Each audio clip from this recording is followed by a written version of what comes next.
Hello and welcome to my second video tutorial. Today I'm going to show you how to make a generated music video type thing. These are common on YouTube. There's a lot of channels on YouTube just based purely around these generated music videos for mostly dubstep, chillstep, electronic music, and they're so common because they're easy to do. And so I figured I'd show you how to do that in Adobe After Effects. Okay, so the first thing we want to do is create a new composition, which I've done here. But if you go to Composition, New Composition, make sure that the duration is set longer than the audio that you're going to use, for obvious reasons. Mine is 5 minutes 3 seconds, so I've got mine set at 5 minutes 5 seconds. So I'm just going to drag my audio in. As you can see, it fits perfectly into the work area. Next, drag your image in. Images of pretty girls are quite common in these kinds of videos. The image that I'm using is from freehdwalls.net, and here's the image. Obviously I want to scale this down to the correct size. When scaling, you can end up with some distortion that you wasn't expecting to have and is never really useful. I mean, like, now it'll fit into the borders, but it's slightly distorted and squished. If you're okay with that, then fine, go along with that. But what I'm going to do is hold Shift, and it'll make sure that the aspect ratio stays the exact same. So I'm just going to drag this down until it fits, and then nudge it with the arrow keys until I'm happy with the placement, and zoom back in. Okay, the next thing to do is the part of this which is most common in these kinds of videos, and that is the spectrum, which is kind of like an equalizer, visual representation of the audio. To do this, go to New and then Solid. Doesn't matter about these settings, name it something like spectrum or visual audio, something just so that you know what it is. And then grab this, go to Effects and Presets, go to Generate, and then grab Audio Spectrum and just drag it in to Spectrum, and you'll get these settings pop up. First thing you want to do is on Audio Layer, select the layer which has your audio on it, which is this one here. I'll put a link in the description to both the song by Virtual Riot, an awesome German artist, and the wallpaper as well. I'll put a link to that. Okay, so the next thing we want to do is place our spectrum. You can place the start point, you can move it around, and the end point. You can place these manually, but as I know what values I want, I'll just place these myself. The start point I want to be 0, and the height of it I want 715, and that'll put it right in that corner. And for this one, 1280 and 715 again, and then it just runs along the bottom there. Okay, let me zoom in so that we can get a closer look at this.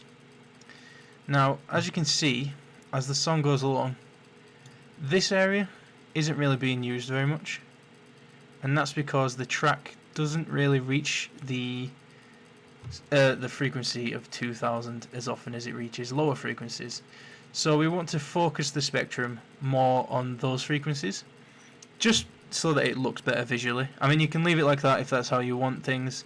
If you're an audiophile and you enjoy seeing the entire song in the spectrum, then that's fine, leave it as it is. But what I'm going to do is change the end frequency to 500 and the start frequency to 1, and then we get those lower frequencies, and the spectrum bar gets more use out of it, and there's a lot more going on. It's a bit more exciting and more aesthetically pleasing.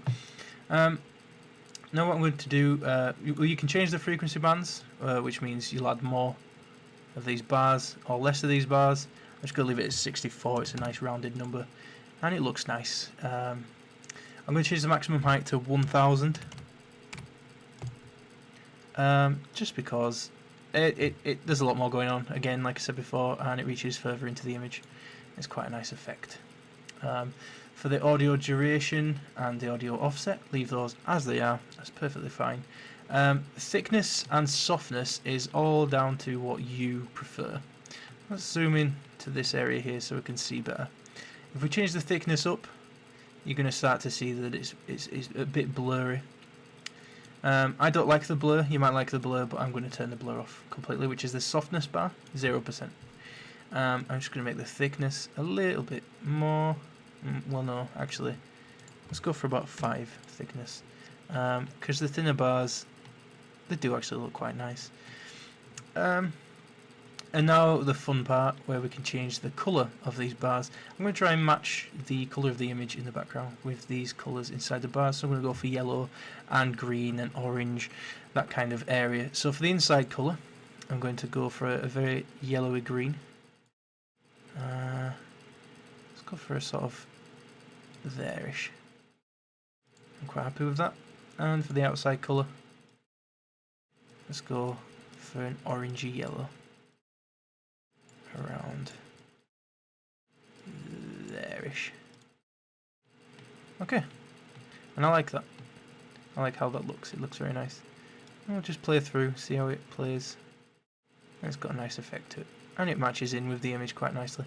Although with the image, a lot of focus is on light and lighting, especially with the sun coming in through her under her chin there, and all the bokeh and that kind of thing along the horizon. So I'm going to do something to make it better match the background in a moment. The hue interpolation, the dynamic hue phase, the color symmetry, all this kind of stuff is a bit more advanced, and it depends what effect you're trying to get, but I'm just going to leave things as they are because I'm quite happy with how it looks. There is a different display option where you can get analog lines, analog dots, but I do prefer digital. Dots has quite a nice effect sometimes, but again, I'm going to stay with digital. Now this here, you can't really see with where I've placed my spectrum, but there's side A, side B, which is just the reflection, and then side A and B, which is both. But I'm just going to go for side A because it's sat along the bottom there, and I don't really like things to go off the bottom of the screen. That's just a personal preference. And then we'll leave everything else exactly how it is. Okay, and now, as I said before, I'm going to try and make it match the theme of the background a bit more. So we'll go to Stylize and Glow and drag that onto the spectrum or into this window here, and we'll get some more settings. So I'm just going to minimize the audio spectrum, and then we'll focus on the glow. Now at the moment the glow is set to just glow the colours which are already on the spectrum. That I'm happy with, so that's going to stay as it is. Now the glow threshold is how far off of the spectrum it sits. So if we have it quite high, it's going to go further out. So let's just bring it in. Try and find that colour that works nicest for us. I'm going to go for an orange. We can change the radius of the glow, so how far out it glows, so if it's close in or spread out, but obviously the further you spread it, the less visible it's going to be until you increase the intensity, and then the higher the intensity, the further the radius you can add to it. But always just try not to go overboard. I see far too often people go overboard with the glow on anything from Photoshop to Illustrator to After Effects. Just glow seems to be everyone's go-to favourite thing, and it's not impressive. It's not impressing anyone. It looks ugly a lot of the time. So just try to keep it tight in, just so that you can tell that it's glowing, but it's not over the top glowing. So something like that. That's a nice effect. You can have it behind. You can have it on top. I'm going to keep it behind. And choose something. Choose an effect that you like. Add is always a good place to go. Screen is sometimes good. An overlay. Just play around with these until you get something you like. Generally things like multiply won't work, but I'm just going to go with add again, and I think that's got a nice effect to it, a nice glow. But like I said, make sure you can tell that it's actually glowing, and I don't feel like it's obvious enough, so I'm just going to bring that out a bit, not that much, to about there. Let's just scrub through, see how that looks. It's got a nice look to it, and I'm happy with that.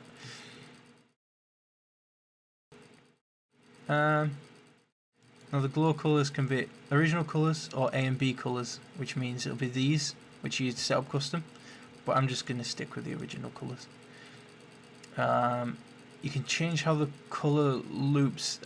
This is a little difficult to explain, but basically the inside will be A and the outside will be B, or the inside will be B and the outside will be A, or you can go A, B, A, or B, A, B, which means there's three sort of layers. The inside and the very outside will be A, and then the middle of the two will be B, if that kind of makes any sense. Okay, so now that we're done with the spectrum and that's ready to render out like that, I'm going to show you how to add some particle effects. Now the reason I got an image in particular where she was in a field is because I wanted to do some like spores floating by. Okay, the way that we're going to add particles is to go to new and then solid, and I would like it to be that yellowy green colour that we've been using. This is because that will be the colour that the particles will be when we set them up. So call your new layer particles, and then OK, and then go to simulation and CC particle world and just drag that in. Now you may have noticed that a bit of my menu shifted around then, and there was a bit of a cut, and that's because I was just playing around to make sure that I know what I'm doing, because this bit is complicated. It gets very complex very easy. A few times I may say something and then go back on it, just because it takes a lot of playing around and tweaking just to get everything right. So the first thing we'll do is remove the grid and the horizon, because we don't need them. I'm going to leave everything else on and then hide the image just so we can see what we're doing by clicking this little eye icon down here, and that will do it. I'm just going to remove motion path as well, okay, because we won't be needing any of them. Now the birth rate is a bit much, so for now I'm going to put it to 0.1, and the longevity, we'll leave that for now. The producer is the spawn zone where the particles will come from. I'm going to put the radius up on these to 0.100, 0.100, and 0.100, and that gives us a bigger spawn sphere. As you can see, it's gone now, but as you saw. Now for physics, I'm going to change this to something called twirly. And what this does is changes the animation from an explosive particle effect to just like a gentle, well, I say gentle, but it will be gentle, fall. What I'm going to do with the gravity is change this to 0.010. As you can see, it's kind of crazy right now. It's just spiraling around itself. It's a big vortex. But it does start to shift around. Now velocity I don't want too much of, so we're going to make that 0.5.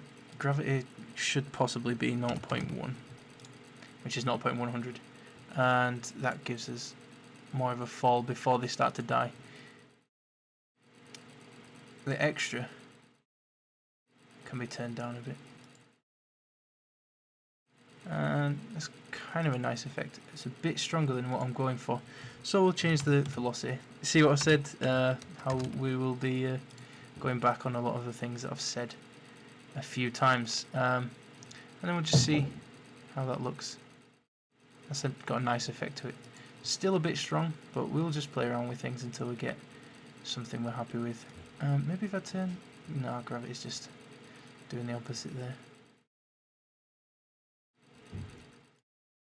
Okay, now for the gravity vector, as you can see, the gravity is all going down. And we don't want that. We want it to look like it's blowing in the wind. So let's just add a bit of X to it. Let's just turn the gravity Y down to about 300. And then gravity X to about 700. See how that looks. See how it's still kind of strong? The way we can change that is to, from on birth rate, change it to 0.010 or 0.01. And then there's very few spawning in.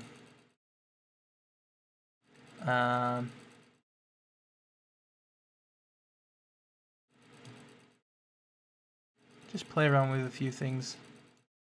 That's all I'm doing. Just playing around, getting to know what does what. A lot of things like this, there will be no simple answer.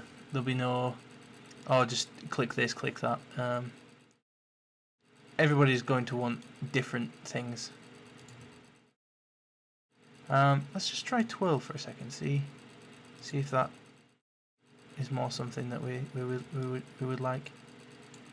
Again, just playing around.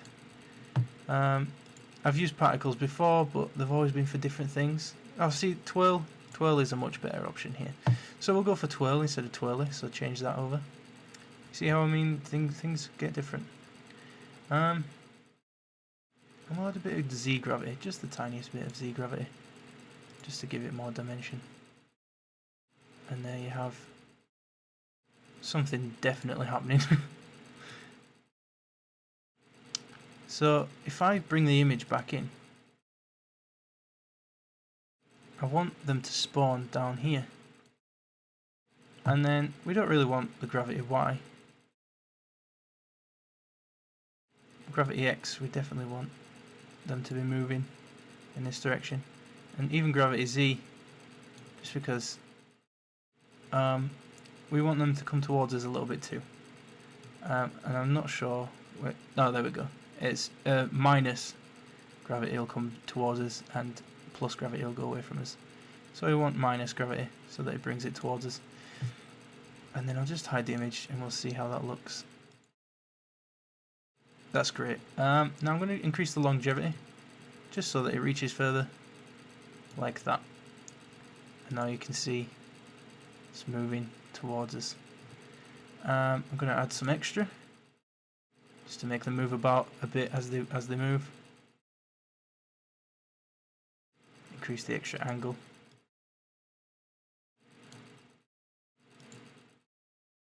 And then I'm going to, well, the birth rate is still a bit more than I'd like, so let's try 0.01. That's actually just completely got rid of everything. 0.05 maybe? That's too much. Let's try 0.03. 0.02. And it's all gone.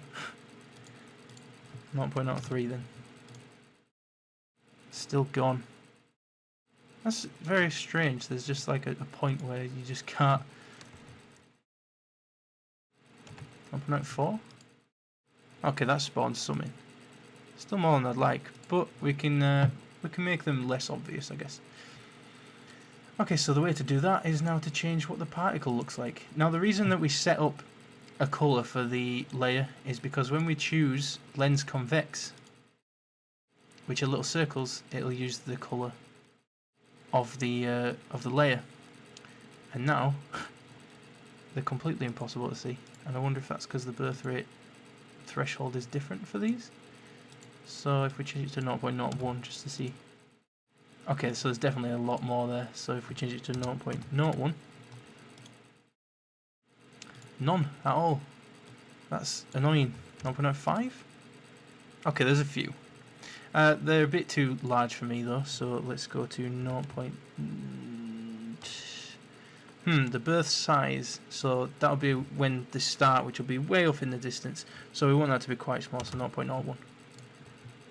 And then the death size, which will be at this end when they stop. so they'll want to be bigger because it's closer to us. We want something like 0.1. Let's say 0.100. Yeah, that's quite nice. I'm just going to go back to the physics, I think it is, and for the direction axis, I just want to move it up a bit. I think, is that what I want? There's one of these. It's going to make it. I'll use this thing up here. This basically points in the direction that your particles are going to go. But you see, I kind of want them to move up more, but they're not. Maybe the gravity vector.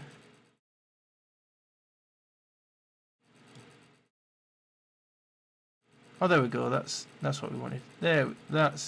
Yeah. Okay. So I needed to reduce the gravity on the y-axis, and now they come up further on the screen. I'm sorry that this isn't like as precise and do this, do that as perhaps some of you would prefer, but we're getting somewhere, and it's a nice effect. Generally, just play around with all of these settings. Any setting you see, always just pull it and see what happens. You can always Control and Z, and you can always scrub it back, but just always play around and see what. Please, I implore everyone to just play around and see what effects that they can get with anything, ever. Well, perhaps there's some occasions where maybe you shouldn't trial and error. But on this one occasion, when playing with Particle World, because of the amazing things that it's capable of, just always play around. I should also point out that if you're not using a lens setting, and you're using something like motion polygon or faded sphere, it's going to use these colours. So this here will be the colour when it's at the start of its life, and this will be the colour at the end of its life. So if, for example, it's going to be yellow here and red over here. But with lens convex, you don't have to choose the colours. It does it automatically based on the colour of your layer, which I find more useful. Plus, I like this this more solid shape that you get from this one. Okay, I'm going to change this to 0.110. It's not even that big of a difference, but I just wanted to. Size variation, that is how you can see that not all the particles don't start one size and then end one size. They start a group of sizes and end a group of sizes. That'll vary depending on this percentage. If it's 0, then all the particles are going to start one size and end another size. But at 50, there's a nice variation between the sizes. At the rate that we're doing it, with as few particles, it's not as obvious and not really as important. Okay, the maximum opacity will be as bright, as opaque, basically, as it can be. So if you put 100, you're going to have some particles that are solid, that colour. You have it 75, then the maximum they're going to get to is 75%. So if I have it, say, 30%, they're all going to be really faded. It's just a quick explanation of what all the options do. But I think the way things are, I'm quite happy with that. So we'll bring this image back and we'll play through it a bit. And as you can see, there's these particles blowing by from over there, coming up to where we are, and just blowing past this pretty young lady here. Now, there's one last thing I want to do with these particles to add more depth to them. And it's something that I've already shown you how to do in another video, so I won't dwell too long on how to do it. But basically, we're gonna add a depth of field to it. So it's gonna blur when it gets over here, and it's gonna blur as it's over there, and then as it reaches the woman, it's gonna come into focus a bit more. So the way we do this is we create a new solid, black solid. Okay, and we'll call this one mask. Okay. And then we go to effect. We've done this before. Generate light sweep, 90%, 90 degrees rather. Edge thickness off, which is something I didn't do in the other video because I didn't understand it completely back then. And I don't know why I put that 90%. That's because that's what we did last time, but we want it 100% this time, so that it's vertical. and then we'll move this. We want it where the woman is, so if we just have a quick nosy, move it to about there, and then switch back. I kind of want the angle like that. Increase the width, increase the sweep intensity, reduce the width because now it's too much. Just play around as ever, as I'll always tell you to do. Play around.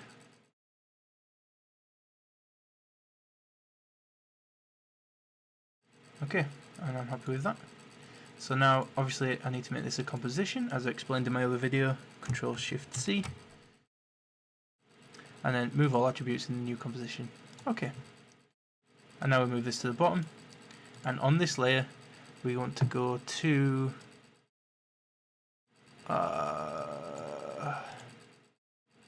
blur and sharpen, camera lens blur, drag that onto there, and that, as you can see, all the particles now are really blurred, but we will choose mask comp 1, and now they're only blurred where the mask is, so we will invert the blur map, and now the sharp here and they're coming blurred over there. I'm going to change the focal distance a little bit backwards. Oh, okay, so that's not useful at all. Okay, so go to heptagon. I'm going to. This is something I got wrong in my last video. I said turn the threshold up if you want more bokeh. That is absolutely wrong. Turn the threshold down. It's actually useful if you have these bars out. And then turn the gain up. And you're more likely to get an effect from it. And I am happy with that. Saturation obviously is how much it keeps its colour. So if you turn that up, you're going to get more colour. If you turn it down, you're going to get more white appearing. Let's go for about 30% there. All of this stuff is just stuff that you'll barely even see. I'm going to make sure repeat edge pixels is on because that's something you should always do. And we'll leave it there. Just make sure there's nothing else. Oh, of course, the blur radius. We don't want it too high because then the pixels disappear. For something as small as the particles, which I keep calling pixels, and I apologise for that, 5 is absolutely fine. Okay. And now I'll just render a RAM preview at a more exciting part of the song. What I'm going to do actually is something you can do as well. I'm just going to change this to screen, and that's the spectrum. Just because it was a bit more yellow than I expected. Add is quite a nice effect, but it's not looking quite good here. But yeah, screen. Let's leave it as screen. Just play through it.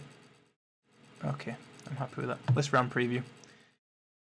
And I'll just cut to when it's rendered its preview because it takes quite a while to do. Okay, so now we have almost 30 seconds of it pre-rendered. It took quite a while to do, so I can tell this video is going to take forever to render. But let's check it out, shall we?